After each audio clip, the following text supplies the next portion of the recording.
Music legend Dolly Parton is dead at the age of 80. She was one of the most unifying forces. Summer of 1988, Natchitoches, Louisiana. A White House on Jefferson Street had been turned into a beauty salon, and a film crew from Hollywood had taken over a town of fewer than 20,000 people on the banks of the Cane River. The movie was called Steel Magnolias, and on that set, in the thick Louisiana heat, a 42-year-old Dolly Parton was spending her days alongside Sally Field, Shirley MacLaine, Olympia Dukakis, Daryl Hannah, and a 20-year-old actress from Georgia named Julia Roberts, who was still a year away from becoming the most famous woman in the world, by the accounts her co-stars would later give. It was not an easy set for Julia. The director could be sharp with his words, and the youngest member of the cast bore the weight of more than a few of them. And it was Dolly, who had grown up in a one-room cabin and had spent her whole life being underestimated, who stepped in, wrapped an arm around the girl from Smyrna, Georgia, and reminded the room how to be kind. Nobody on that set could have known that 38 years later, Julia Roberts would reach for the most famous line Dolly ever spoke on screen, a line about laughter and tears. Under circumstances no one sitting in Truby's beauty shop could have anticipated.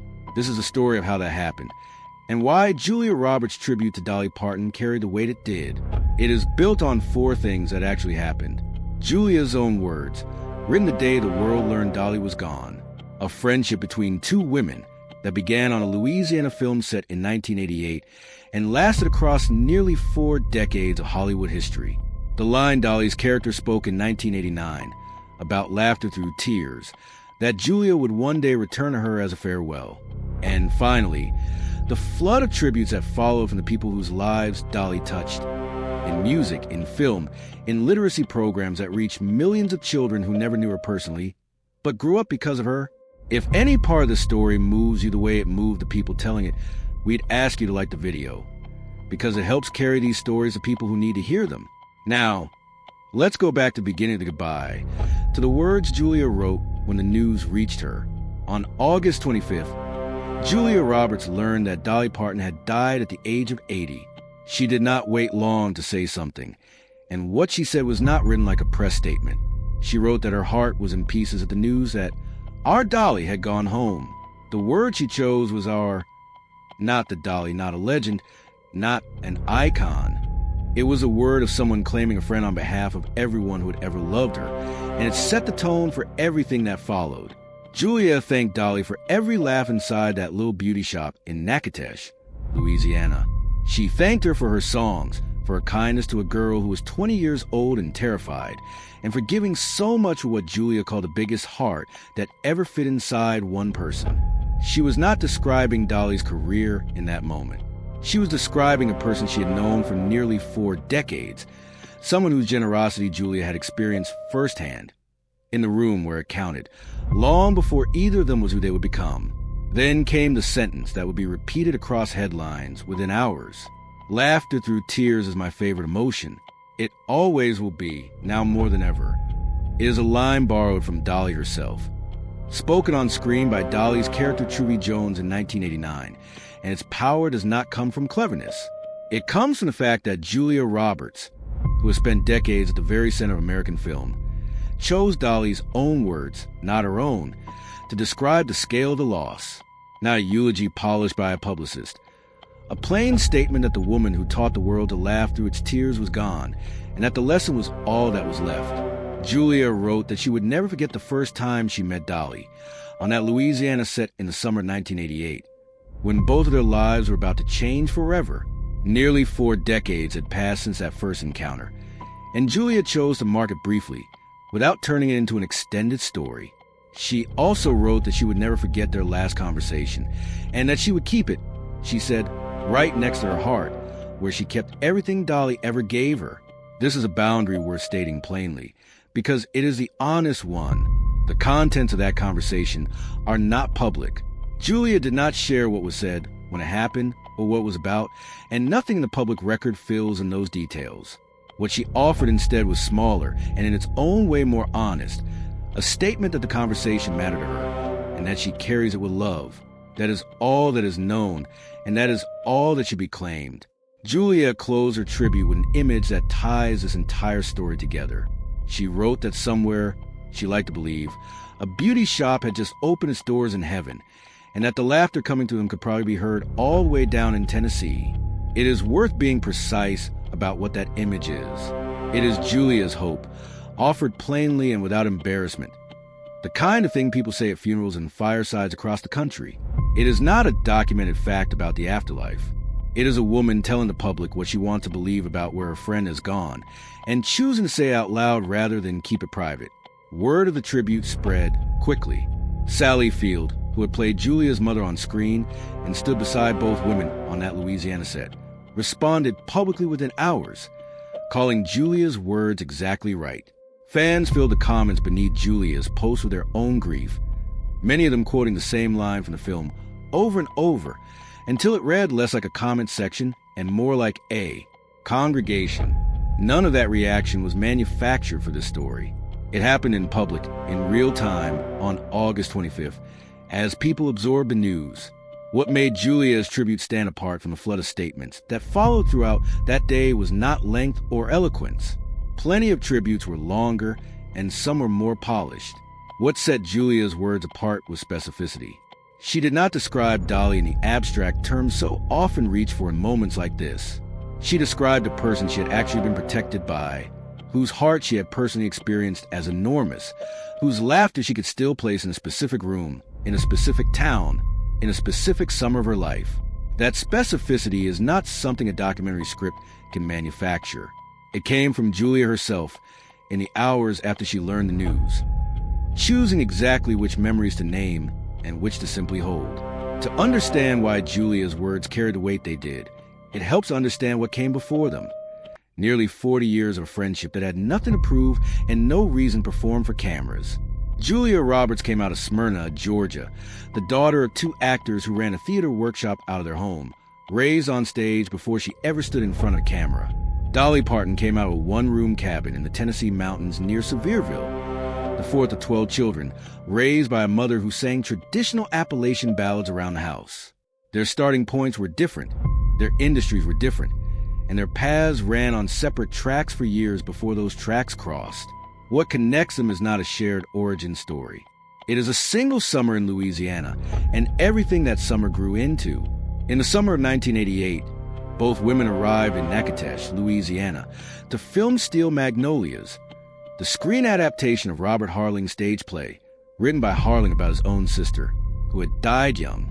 Julia was 20 years old, cast as Shelby, the young bride at the center of the story. Dolly was cast as Truvy Jones, the warm-hearted owner of the beauty shop, where the film's women gathered to tell each other the truth. The beauty shop scenes were filmed inside a real house on Jefferson Street. The wedding scenes were filmed at a small Catholic church along the Cane River. For weeks, the town became the set, and the set became something closer to a family. It is here that the first documented chapter of the friendship begins, and by the accounts her co-stars later gave, it begins with kindness under pressure. The film's director, Herbert Ross, was known to be demanding, and by the recollections shared publicly in the years since, his sharpest words sometimes landed on the youngest person in the room. Dolly and Sally Field, by those same accounts, were the ones who stepped in, Dolly with humor, Sally with ferocity, both of them making sure the 20-year-old from Georgia knew that someone in the room believed in her. It is a small detail, decades old now, but it says something. Kindness offered to a person before they are powerful is the kind of kindness that is remembered forever. Julia never forgot it. What followed across the 1990s, 2000s, and 2010s was not a close daily friendship conducted in public view, and nothing in the record suggests that it needed to be. It was something quieter, and in some ways more durable. Two women who kept crossing paths inside overlapping corners of American entertainment, who spoke warmly of each other whenever the subject came up, and who never allowed the machinery of Hollywood to curdle affection into distance. That distinction matters. The entertainment industry has never been short on manufactured feuds between prominent women. There is no evidence of one here. The public record shows the opposite. Admiration stated plainly, repeated over decades without qualification. That admiration showed up in concrete ways. In March of 1990, at the Dorothy Chandler Pavilion in Los Angeles, Julia Roberts received her first Academy Award nomination for playing Shelby, the role she had lived inside that Louisiana summer, in scenes she had shared with Dolly day after day. She did not win that night, but the nomination announced what the industry already suspected, that the girl Dolly had protected in Natchitoches was going to be one of the defining stars of her generation. In the years that followed, Julia's affection for Dolly surfaced again and again in small, public ways. On more than one occasion, she was photographed wearing Dolly t-shirts, not as costume, not as promotion, just a famous woman wearing the face of a friend. In interviews, when the conversation turned to the people she loved in the business, Dolly's name came up without prompting. She described her as one of the most genuinely good people she had ever known. Creative, hilarious, warm, and entirely uninterested in pretending to be anything other than exactly who she was. That description, offered years before Dolly's death, lines up precisely with the language Julia would use in her tribute in August 2026. The biggest heart, the laughter in the beauty shop, the sense that Dolly gave more than the industry ever required of her, and the friendship was not one-directional. Dolly, in her own interviews over the years, spoke of the women of Steel Magnolias as family, and spoke of Julia with a particular warmth she reserved for people she had watched grow up in front of her. None of this amounts to a story about two best friends who spoke every day. It is something more specific, and in its own way more meaningful for a documentary built on facts rather than assumptions. It is a story of a kindness offered in a Louisiana beauty shop in 1988 that was never repaid and never needed to be, just carried quietly for 38 years by a woman who became one of the most famous actresses in the history of film and never once stopped naming the person who had been kind to her first. It is worth pausing on how unusual that pattern really is, inside an industry built in part on forgetting. Hollywood has spent a century treating kindness as weakness and memory as inconvenience. Julia Roberts and Dolly Parton had spent nearly 40 years proving the opposite. One of them the queen of country music, the other one of the most bankable movie stars alive. Both of them returning, again and again, to the same summer and the same small town on the Cane River. The industry could have let that summer fade. The public record shows it never did. Every documented exchange between them, from a 1988 set to the interviews of the decades that followed, points the same direction, toward respect, stated plainly and repeated whenever a reporter asked either of them about the other. That pattern, nearly 40 years of quiet, consistent public affection, is exactly why the words Julia chose in her tribute landed the way they did. Our Dolly is not a phrase reserved for someone you shared a set with once. It is a phrase for someone who showed up for you before the world knew your name. It explains why, decades after that summer ended, Julia found herself reaching for Dolly's own most famous line, in a moment when no line of her own would do.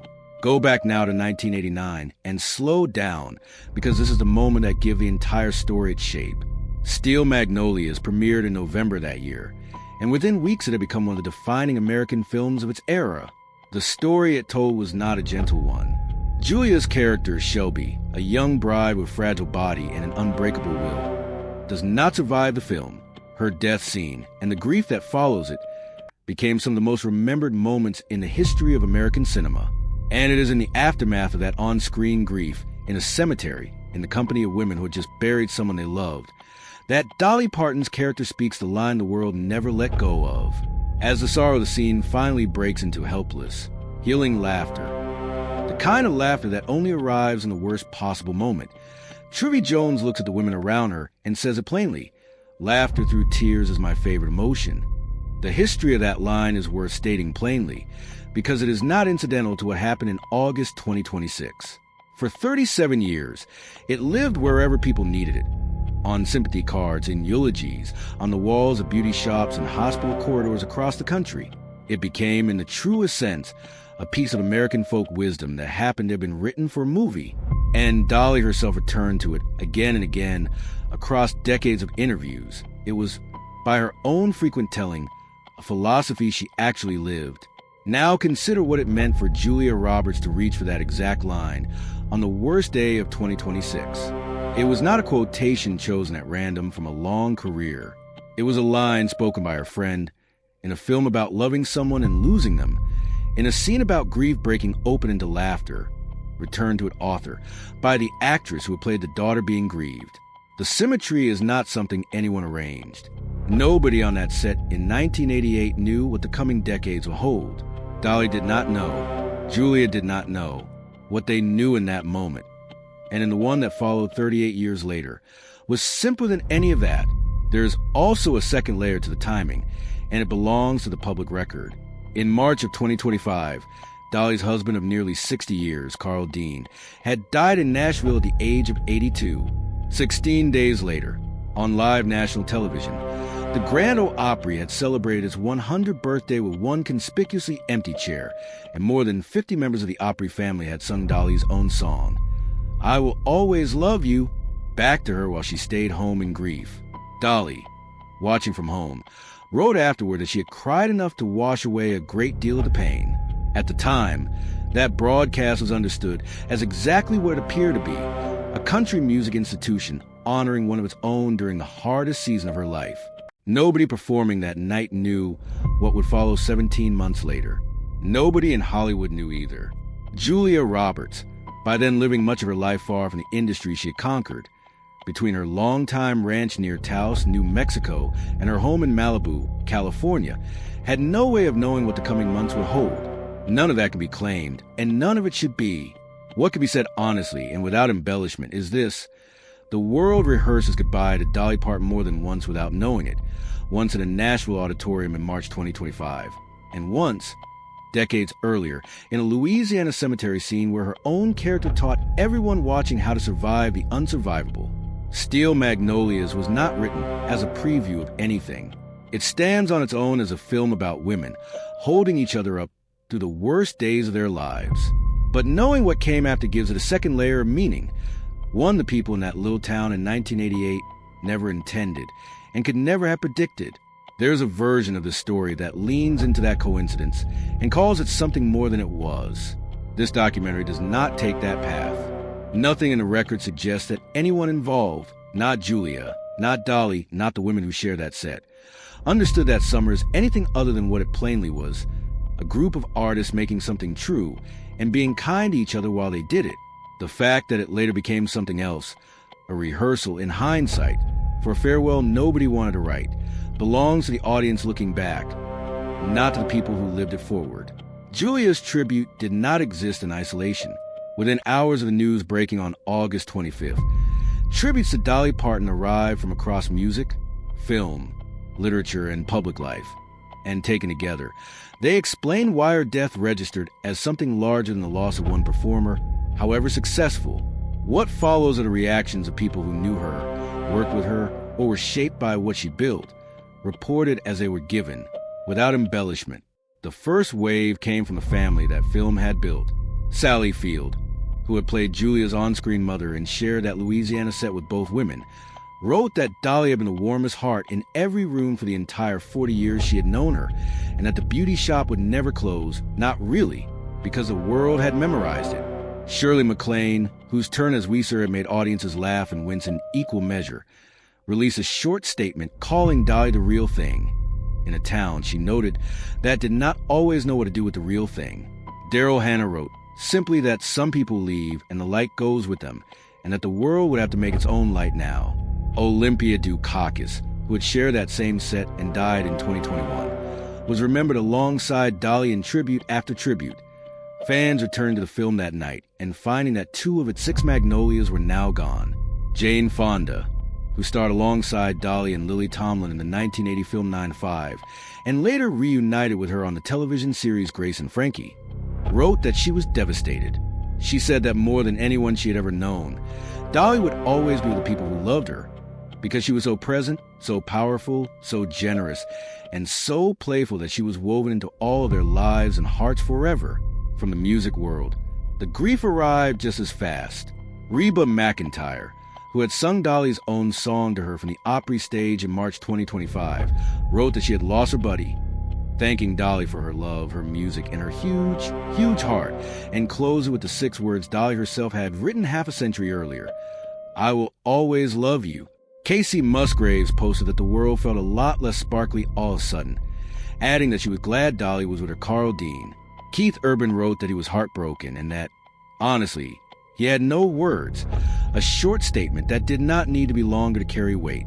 Paul McCartney posted a photo of himself with Dolly and called her a magnificent star, recalling their first meeting in Nashville before she launched her solo career, and praising her songwriting, her singing, and her philanthropy as unrivaled in the world of country music.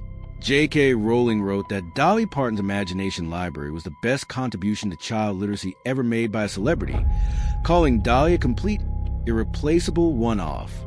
Jenna Bush Hager shared photos from a conversation with Dolly at Dollywood in 2019, recalling that Dolly had held her on the day she learned her own grandmother had died, a kindness Jenna said she would never forget. Miley Cyrus, Kelsey Ballerini, Dionne Warwick, and Gene Simmons were among the many others who added their voices throughout the day, reported widely as part of the outpouring that stretched from Nashville to Hollywood and far beyond. The reaction extended well beyond entertainment. President Trump ordered that American flags be flown at half-staff for 1 week, writing that there had never been anyone like Dolly Parton and never would be again. Individual states followed with their own orders, including Kentucky, Ohio, West Virginia, and Virginia, several of them citing her Imagination Library, the book gifting program she founded in 1995, which by the time of her death was reaching roughly 1 in 6 children under the age of 5 across the country. Taken individually, each of these tributes is a private reaction made public in a moment of grief. Taken together, they describe the shape of Dolly Parton's influence far more precisely than any list of awards or sales figures could. The women of a Louisiana film set who had kept her as family for 40 years, a former Beatle, the author of one of the best-selling book series in publishing history, a morning television host holding a memory of kindness on the worst day of her own family's year, governors ordering flags lowered in states far from Tennessee. What connects all of it is the same thing Julia pointed to in her own tribute. Not just the music, though the music mattered enormously, but the generosity, the presence, in the sense that Dolly Parton had genuinely made things better for the people whose paths she crossed, whether for 40 years or for a single summer in Natchitoches. Return at the end to the part of Julia's tribute that asked for restraint rather than explanation. She said she would never forget the first time she met Dolly on a film set in Louisiana in the summer of 1988. And she said she would never forget their last conversation, that she would keep it next to her heart. That is where the public record stops. And it should stay there. Nobody outside that conversation knows what was said, when it happened, or what it meant to either woman in the moment. Turning it into a mystery, or hinting at some hidden message, would dishonor exactly the kind of restraint Julia herself showed by not describing it. What she chose to tell the world was smaller than a story, and more honest than one. That the conversation mattered, that she carries it with love. Nothing more is known, and nothing more needs to be invented.